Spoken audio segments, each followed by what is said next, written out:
nga, hindi ko alam kung tapos na ba sila magpinto.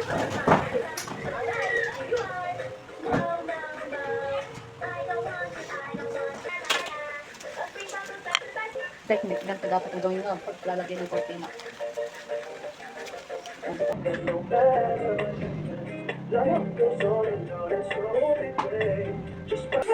Isap na ng balakang ko. Eto na naman tayo mamaya yan. Hidot-hidot na naman mamaya ang tuloy. So, eto papakita. Tapos wala pa kami. O, di ba? Naglagay ako cortina. Ako lang po naglinis ng lahat. Diba? Kasi kapag ako na mag-isa yan, mabilis.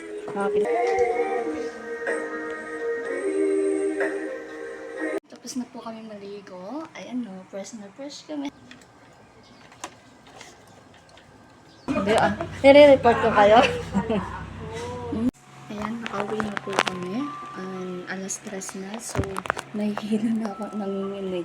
Matik na naman kami mabang na doon sa ano dahil nga si Osha pagkasama ko. Ginagaling niya yung manubela. Tapos,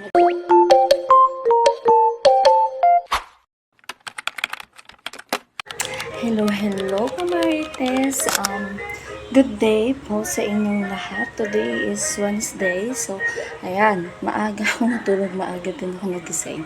So, tapos na po ako nakapag-workout and nakapaglinis ng bote. So, ngayon nagliligpit ako. Kami na naman po dalawa ng aking bebelat. And ngayon, ito, meron akong kalayaan. May peace ako.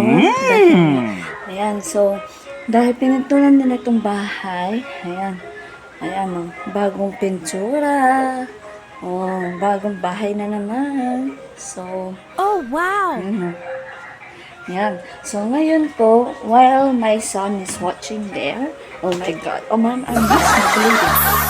Okay, he's watching. So, dahil makalat pa, dahil nga, hindi ko alam kung tapos na ba sila magpintura or ano, pero dahil makalat, so idiligpit ko na. Dahil makakilos ako, wala sila. Mas gusto kong kumikilos ako nung wala akong kasama, para hindi ako sumasakit sa tenga ko, or wala akong iniilangan, wala akong so, mas nagkukusa ako. Kahapon ako isang araw, yan. Habang nagliligo ako, nilinis ko na yung CR. Yan yung gusto ko. Yan yung number 1 na dapat natin laging linisin. I-keep natin na maging clean. Number 1 yan kasi kapag nagbisita, yan yung pinupuntahan nila. So, syempre, mabaho ko. Actually po,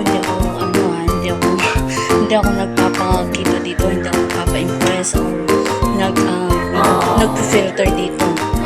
Simula ko lang talaga akong ginagawa ko rin kahit kung nasa apartment ako, nabuntis ako.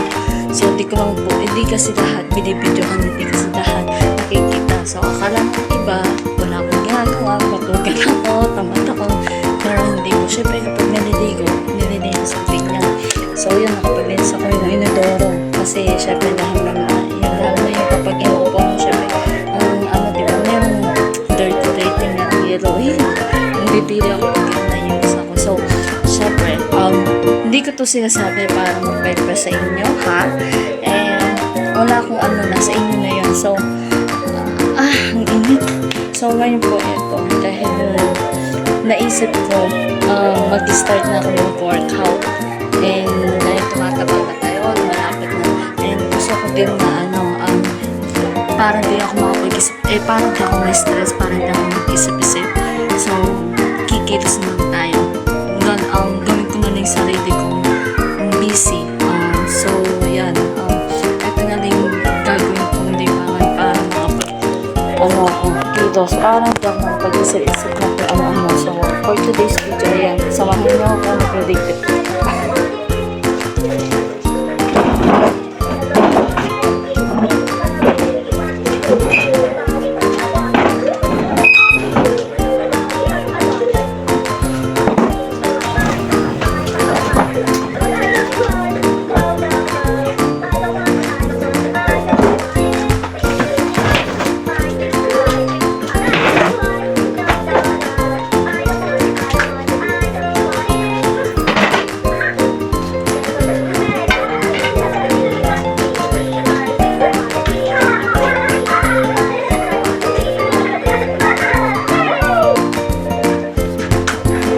init ba? Ay, naku, uy, day.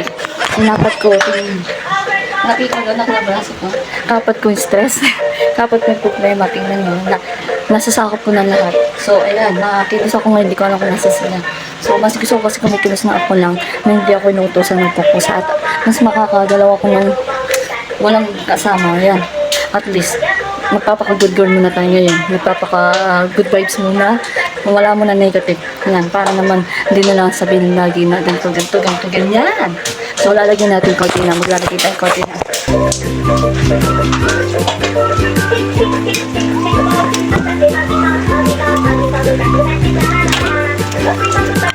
Technique na pala ako doon na paglalagay ng cortina.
Kamarites, tapos na po ako maglinis ng buong bahay. So, nasa mahigit 2 oras din. Isa't kalahating oras. Diba? Ako lang mag-isa, natapos ko lahat. Diba? Kasi kapag mabuti na lang si Ocean, hindi ako binugulo. So, ayan. At least nakapagtapos na ako. Nasap na ng balakang ko. Eto na naman tayo mamaya yan. Hidot-hidot na naman mamaya tayo. So, eto, tapos wala pa kami niluto niya. Bibili pa akong pagkain sa labas. Wala pa kami pagkain.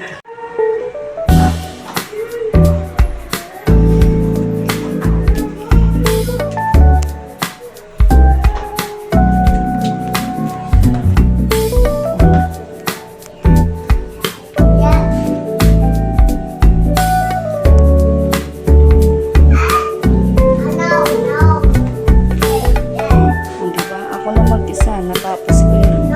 Diba? Nagbuhat-buhat ako kahit masarap niya. Kahit, malinis na. Ang ganda ng tignan. Diba? Maganda ng tignan.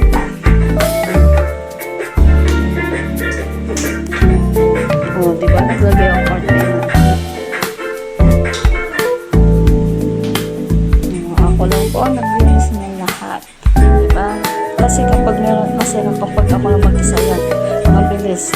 Nakikilis ako kaya meron vlogs ako eh. Pareho na natin.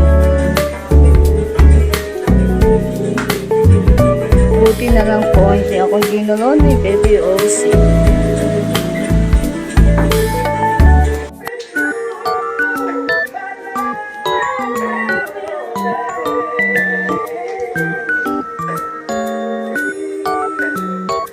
Tapos na po kami maligo. Ayan no, fresh na fresh kami. Hi ka, hi! Hello! Ayan no. Ay, tapos na kami maligo. Ayan no.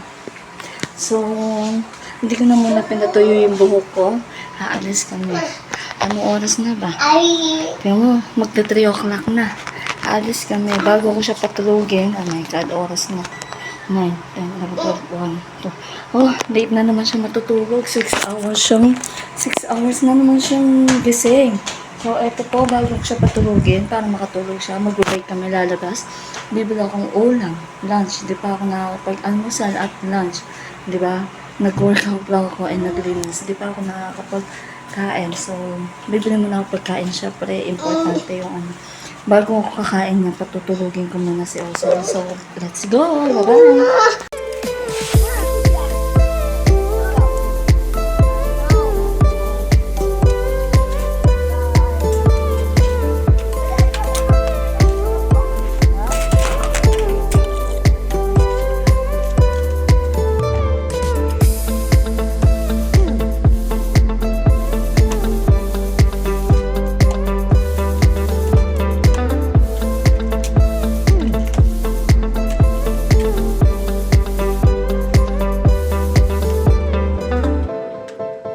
Dito na kami.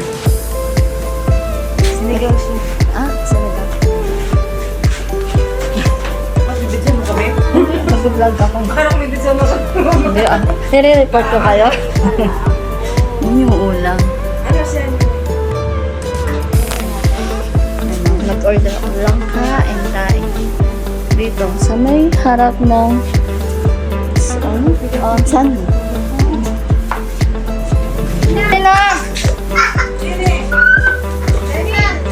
Ayan, nakauwi na po kami. Alas 3 na. So, nahihilo na ako, nanginginig. Napik na naman kami mabang na doon sa ano dahil nga si Osha pagkasama ko. Ginagawa niya yung manubela. Tapos, nagtatantrums. So, ito na po yung binili kong unang. Gatang langka. Favorite ko to. Ako lang naman kakain yan. Ilang-hilo na ako. Lagi ako nalilipasan ng gutom kahit kahapon kumain na ako 4:30. And then, siomai. My favorite too. And then, coconut juice. Buko. So, let's eat po. Nahihilo na ako. Kain muna ako. Bye-bye! Sumabay pa nga ang aking mga parcel after ko kumain. Kumatok si Kuya Ryder na magde-deliver ng aking mga katambak na parcel. Ayan na po ang aking air cooler. And then, yung mga gamit ng aking vlog na padala ng kanyang daddy. Yan, diba? Napakasaya. At syempre, tulog ang aking bebe love dyan. So, bukas ko na lang po yan.